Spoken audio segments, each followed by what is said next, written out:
আসসালামু আলাইকুম প্রিয় ভাই ও বোনেরা। আজকে আমরা আলোচনা করব হযরত ইব্রাহিম আলাইহিসসালাম ফিলিস্তিনের হিজরত। সেই ঘটনা আজকে আমরা জানব।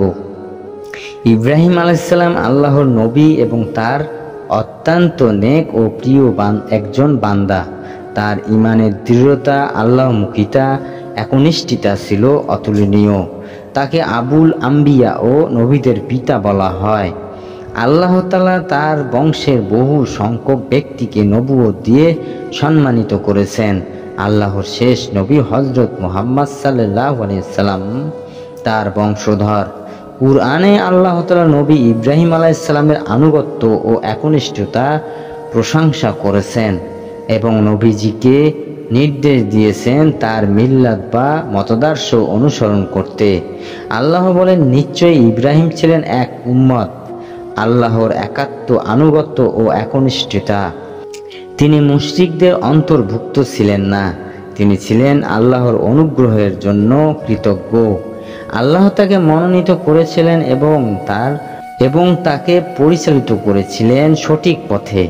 আমি তাকে দুনিয়াতে কল্যাণ দান করেছিলাম, আর আখিরাতেও তিনি অবশ্যই সৎ কর্মশীলদের অন্তর্ভুক্ত। তোমার প্রতি ওহী করছি যে তুমি একনিষ্ঠ ইব্রাহিমের মতাদর্শ অনুসরণ করো। সূরা নাহাল আয়াত 20 থেকে 24। কুরআনে বহু আয়াতে তার নাম এসেছে। কুরআনে একটি সূরাও রয়েছে তার নামে। কাবা নির্মাণ, ছেলেকে কুরবানি করতে নিয়ে যাওয়া, নমরুদের সাথে বিতর্ক, তার জন্য আগুনে আরামদায়ক হয়ে যাওয়া ইত্যাদি তার জীবনের বহু ঘটনা কুরআনে বর্ণিত হয়েছে। হযরত ইব্রাহিমের জন্মভূমি ছিল ইরাক। ইরাকেই তিনি নবুয়ত লাভ করেন এবং নিজের জাতির মানুষকে আল্লাহর দ্বীনের দাওয়াত দেন। তাদেরকে মূর্তি পূজার অবসারতা বোঝানোর চেষ্টা করেন, কিন্তু দীর্ঘদিন অনেক চেষ্টার পরেও তারা আল্লাহর দ্বীনের প্রতি বিমুখই থেকে যায়। এক পর্যায়ে তারা তাকে আগুনে পুড়িয়ে শাস্তি দেওয়ার চেষ্টা করে।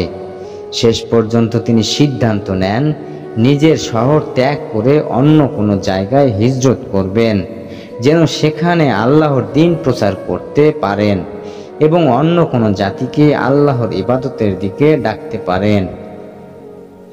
আমরা লক্ষ্য করি হযরত ইব্রাহিম আলাইহিস সালাম হৃদয়ে কোমলতা, তার দয়া ও করুণা এতটা বেশি ছিল যে তিনি নিজের জাতিকে কোনো অভিশাপ দেননি, তাদের ধ্বংসের জন্য দোয়াও করেনি, বরং তিনি চুপচাপ অন্য জায়গায় চলে গিয়েছিলেন।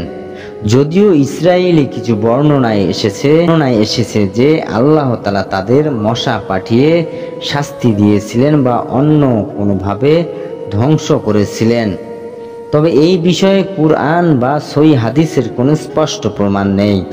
যদি আল্লাহ তাদের শাস্তি দিতেন তবে নিশ্চয় তা কুরআনে উল্লেখ করত, যেমন অন্য জাতির শাস্তির বর্ণনা এসেছে।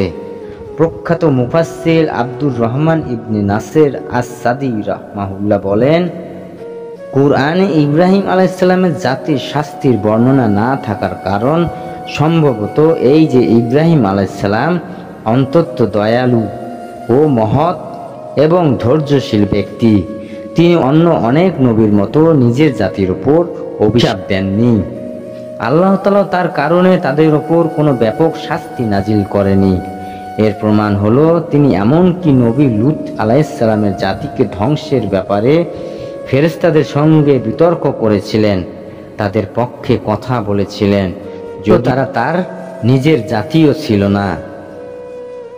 হযরত ইব্রাহিম আলাইহিস সালাম নিজের স্ত্রী সারা ও ভাতিজা লূতকে, যিনি পরবর্তীতে নবী হন, নিয়ে জন্মভূমি ইরাক থেকে হিজরত করে শ্যামের বরকতময় ভূমিতে চলে যান। সেখানে আল্লাহ তাআলা তাকে সন্তান দান করেন, তার পরিবারকে বিশেষভাবে সম্মানিত করেন। কুরআনে সূরা আনকাবুতে আল্লাহ তাআলা বলেন, ইব্রাহিমের কওমের জবাব ছিল কেবল এই যে তারা বলল, ওকে হত্যা করো অথবা জ্বালিয়ে দাও। তারপর আল্লাহ আগুন থেকে তাকে রক্ষা করলেন। নিশ্চয় এতে নিদর্শন রয়েছে মুমিনদের জন্য। ইব্রাহিম বলল, তোমরা আল্লাহর পরিবর্তে মূর্তিগুলোকে উপাস্য রূপে গ্রহণ করছো পার্থিব জীবনে তোমাদের পারস্পরিক বন্ধুত্বের খাতিরে, কিন্তু কিয়ামতের দিন তোমরা একে অপরকে অস্বীকার করবে এবং পরস্পরকে অভিশপ্ত দেবে। তোমাদের আবাস হবে জাহান্নাম এবং তোমাদের কোনো সাহায্যকারী থাকবে না। লূত তার প্রতি বিশ্বাস স্থাপন করল। ইব্রাহিম বলল, আমি আমার রবের উদ্দেশ্যে দেশ ত্যাগ করছি, তিনি তো পরাক্রমশালী প্রজ্ঞাময়। আর আমি তাকে দান করলাম ইসহাক ও ইয়াকুবকে, এবং তার বংশে নবুয়ত ও কিতাব দিলাম, আর দুনিয়াতে তাকে তার প্রতিদান দিলাম। নিশ্চয় সে আখিরাতে সৎকর্মশীলদের অন্তর্ভুক্ত হবে। সূরা আনকাবুত আয়াত 24-26। সূরা আম্বিয়ায় আল্লাহ তাআলা বলেন, ইব্রাহিম বললেন, তোমরা কি আল্লাহর পরিবর্তে এমন কিছুর ইবাদত করো যা তোমাদের কোনো উপকার ও করতেও পারে না এবং ক্ষতিও করতে পারে না? ধিক তোমাদের জন্য, এবং তোমরা আল্লাহ ব্যতীত যাদেরই ইবাদত করো ওদের জন্য। তোমরা কি বোঝো না?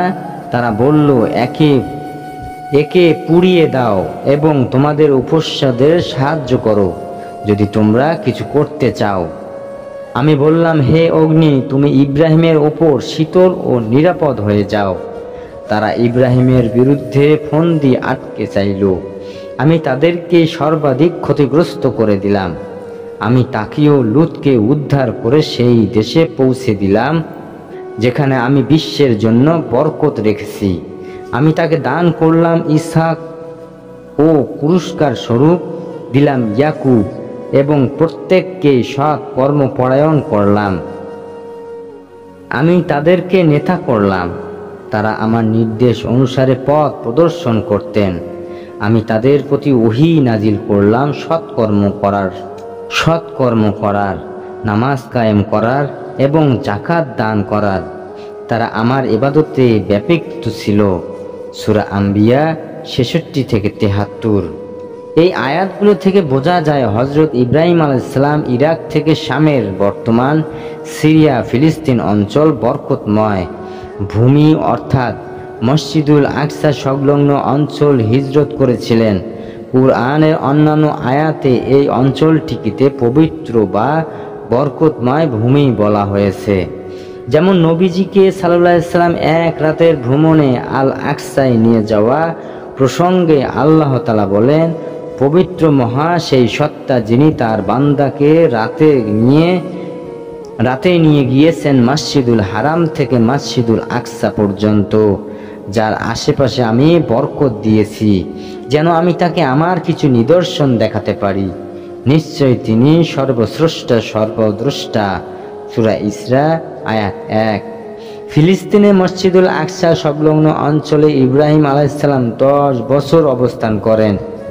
এরপর তিনি হযরত হাজরা আলাইহিস সালামকে বিয়ে করেন এবং তাকে নিয়ে মক্কায় চলে যান। পরে আবার ফিলিস্তিনে ফিরে যান এবং সেখানেই বসবাস করতে থাকেন। তিনি মাঝে মাঝে ফিলিস্তিন থেকে মক্কায় যেতেন। মক্কায় নিজের ছেলেকে সঙ্গে নিয়ে তিনি পবিত্র কাবা নির্মাণ করেন, যেমন কুরআনে বর্ণিত হয়েছে। এছাড়াও মাঝে মধ্যে তিনি ইসমাইল আলাইহিস সালাম সঙ্গে দেখা করতে মক্কায় যেতেন, যেমন বিভিন্ন হাদিসে বর্ণিত রয়েছে। তিনি তার স্থায়ী আবাসভূমি ছিল ফিলিস্তিনের মসজিদুল আকসা সংলগ্ন। ভাই ও বোনেরা, আমাদের উচিত প্রতিদিন তওবা করা এবং ছোট বড় সব গুনাহ থেকে বাঁচার চেষ্টা করা। ভিডিও ভালো লাগলে লাইক, শেয়ার আর চ্যানেলটি সাবস্ক্রাইব করতে ভুলবেন না। জাযাকাল্লাহু খায়ের।